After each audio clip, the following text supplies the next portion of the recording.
मौलाना फजल रहमान कौमी असम्बली में JUI के पार्लिमानी लीडर मुकर्रर हो गए हैं। कौमी असम्बली सेक्रेटेरिएट ने स्पीकर की मंजूरी के बाद नोटिफिकेशन भी जारी कर दिया है। तो मौलाना फजल रहमान कौमी असम्बली में JUI के पार्लिमानी लीडर मुकर्रर। कौमी असम्बली सेक्रेटेरिएट ने स्पीकर की मंजूरी के बाद नोटिफिकेशन भी जारी कर दिया है। आईनी तरमीम की इत्तेफाक राय से मंजूरी के लिए भाग दौड़। पाकिस्तान पीपल्स पार्टी और JUI का आईनी तरमीम के ड्राफ्ट पर 100% इत्तेफाक हो चुका। ख्वाहिश है कि मौलाना फजल रहमान खुद आईनी तरमीम पार्लियामेंट में पेश करें। बिलावल भुट्टो जरदारी की मौलाना से मुलाकात के बाद मीडिया से गुफ्तगू। कहा PTI कम अज कम मौलाना फजल रहमान के ड्राफ्ट को तो वोट दे। PTI साबित करे कि वो सोशल मीडिया का लश्कर नहीं बल्कि एक सियासी जमात है। अब थोड़ा वक्त रह गया है। उम्मीद है PTI इस बार जाती नहीं कौमी सियासत करेगी। रिफॉर्म्स की जो आइन साजी होना है उसके कंटेंट के बारे में तय हो चुका है। पाकिस्तान पीपल्स पार्टी और JUI की 100% इत्तेफाक। मेरा ख्वाहिश ये है कि मौलाना साहब खुद वो पार्लियामान में पेश करें। जो पीपल्स पार्टी और JUI की ड्राफ्ट है वो जिस तरीके से मौलाना फजल रहमान साहब चाहता था वैसे ही अलिफ पे कॉमा फुल स्टॉप एग्जैक्टली है। मैं उम्मीद करता हूँ मौलाना फजल रहमान साहब PTI को भी इस बात पे कायल कर सकता है। चले हुकूमत के ड्राफ्ट को तो वोट ना दो मगर मौलाना फजल रहमान साहब के ड्राफ्ट जिसमें आपका एक एतराज भी मौजूद नहीं है तो आप अब साबित करें कि आप सियासी जमात हो, कोई सोशल मीडिया का लश्कर नहीं। हुकूमत ने पेशेंस का अब इंतहा दिखा दिया। अब थोड़ा ही टाइम रहता है। उम्मीद है कि PTI का वफद मौलाना फजल रहमान साहब के एक्सपीरियंस से सीखेंगे और आखिरकार एक सियासी जमात बन के अपना कामयाबी का जश्न। आईनी तरमीम के मुसव्वदे पर इत्तफाक राय का मिशन। मौलाना फजल रहमान की रिहाइश का आज भी सियासी सरगर्मियों का मरकज बनी हुई है। PTI वफ्द की दोबारा आमद। JUI सरबराह से मुलाकात। दूसरी जानिब सेनेट और कौमी असम्बली के इजलास में तब्दीली। ऐवान बाला का सेशन अब रात 8 बजे होगा। कौमी असम्बली का इजलास 7 बजे होगा। काबीना का इजलास भी ना हो सका। मजीद जान लेते हैं नुमाइंदा खुसूसी टिका खानसानी और नुमाइंदा खुसूसी उस्मान खान हमारे साथ मौजूद हैं। पहले बात करेंगे टिका खानसानी से जो मौलाना फजल रहमान की रिहाइश गाह के बाहर ही मौजूद हैं। मौलाना की रिहाइश गाह इस वक्त सियासत का महवर बनी हुई है। टिका खानसानी सुबह से ही आप हमें आगाह कर रहे हैं। इस वक्त पाकिस्तान तहरीक इंसाफ का वफ्द यहाँ पर आया हुआ है मौलाना से मुलाकात के लिए। बड़ी अहम मुलाकात उनकी जारी है। क्या कुछ कहा जा रहा है, क्या प्रेडिक्शन है, क्या इत्तलात हैं कि आज किसी चीज के ऊपर इत्तेफाक राय हो जाएगा? PTI का वफ्द पहुंचा है 5 रुकनी।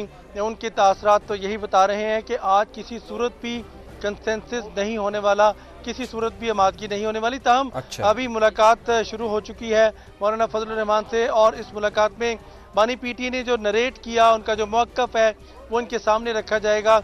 और इसके साथ साथ आज चूँकि ये दूसरी मुलाकात है उससे पहले आज सुबह 10 बजे भी PTI का वफ्द यहाँ पहुँचा और आके इस्तदा की कि मुलाकात नहीं कराई जा रही। Maulana Fazal Rehman Bilawal Bhutto prime minister office की इन्वॉल्वमेंट के बाद फिर दोबारा वक्त तय पाया और दिन 12:30 से 1 बजे का वक्त था। मुलाकात हुई। उसके बाद उस दौरान मौलाना फजल रहमान की रिहाइशगाह पर बिलावल भुट्टो जरदारी खुद पहुँच गए। इसके साथ साथ सरदार अख्तर मैंगल जो कि रात को दुबई से आए थे वो भी यहाँ पे तकरीबन 12:30-1 बजे पहुँच गए और उनकी भी मुलाकात हुई मौलाना फजल रहमान से। बिलावल भुट्टो जरदारी मुसलसल कम अज़ कम 4-5 घंटे तक मौलाना फजल रहमान की रिहाइशगाह पर रहे। डिप्टी प्राइम मिनिस्टर इसहाक डार भी यहाँ आए। इसके साथ साथ वफाकी वज़ीर दाखिला मोहसिन नकवी भी यहाँ मौजूद थे और कम अज़ कम 1 घंटा मौलाना फजल रहमान के साथ रहे। इसके साथ साथ जो PTI के साथ साथ JUI का वफ्द जो इस तरमीम को तैयार कर रहा है 2 रुकनी टीम को मौलाना फजल रहमान ने बुलाया, वो भी मुसलसल मौजूद हैं। अब दूसरी नशिस्त है। इससे पहले बिलावल भुट्टो जरदारी जब यहाँ मौजूद थे तो सदर आसिफ अली जरदारी की आमद मुतवक्को थी। तमाम गली को गाड़ियाँ हटा दी गई, सिक्योरिटी सख्त कर दी गई। ईवान सदर का अमला भी यहाँ पहुँच गया। ताहम जब PTI का वफ्द बजाय इसके कि सीधा यहाँ आता वो सीधा KP हाउस रवाना हो गया और उधर प्राइम मिनिस्टर से सदर आसिफ अली जरदारी की मुलाकात थी। ताहम उसकी वजह से फिर वो यहाँ नहीं आ सके। एक तरफ तो मौलाना की रिहाइशगाह इस वक्त सरगर्मियों का मरकज बनी हुई है तो दूसरी जानिब सेनेट का इजलास जो है वो चौथी बार तब्दील किया गया। उसका वक्त जो है उस्मान खान भी हमारे साथ मौजूद है। उस्मान बताइए अब सेनेट का इजलास रात 8 बजे ही होगा कि ये भी उम्मीद है कि या फिर इम्कान है कि वो वक्त भी तब्दील कर दिया जाएगा?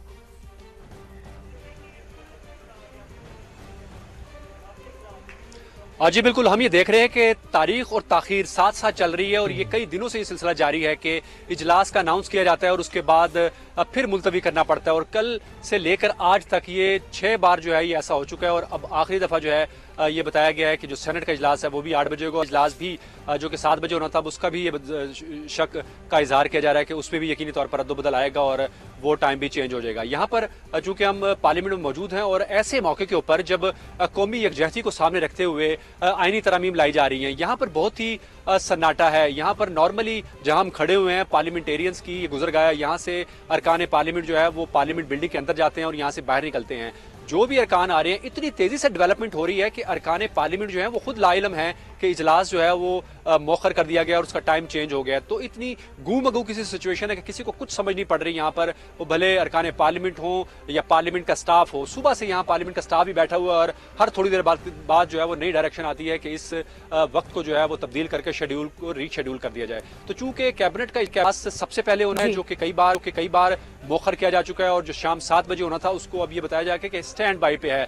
जैसे ही सियासी इत्तफाक राय हो जाता है तो फौरी तौर पर चूंकि पहला मरला वफाकी काबीना में है वहां पर इसकी मुसवदे की मंजूरी ली जानी है और उसके बाद जो है वो फिर कौमी असम्बली और सेनेट में जाना है। तो यूं जब तक वफाकी काबीना इस मुसवदे को मंजूर नहीं करती उस वक्त तक हम ये कह सकते हैं कि ये मामला आगे नहीं बढ़ पाएगा। तो इसलिए सियासी इत्तफाक राय की कोशिश की जा रही है। मौलाना ठीक है, सियासी इत्तफाक राय की कोशिश की जा रही है। उस्मान भी हमारे साथ मौजूद थे और टीका खान सानी भी हमें अपडेट कर रहे थे। आप दोनों का बेहद शुक्रिया।